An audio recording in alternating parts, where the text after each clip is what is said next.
Hello, in front of me I've got HONOR X7A and Samsung Smart TV.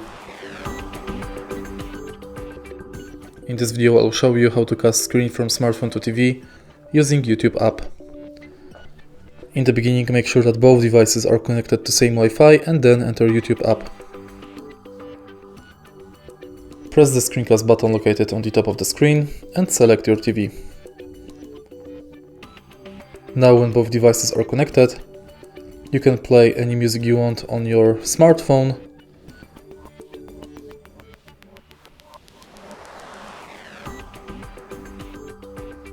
and it will be displayed on the TV.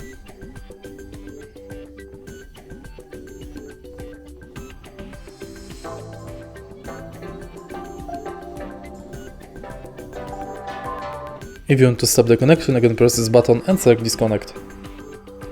And that's it. If you find this video helpful, please leave a like, comment and subscribe.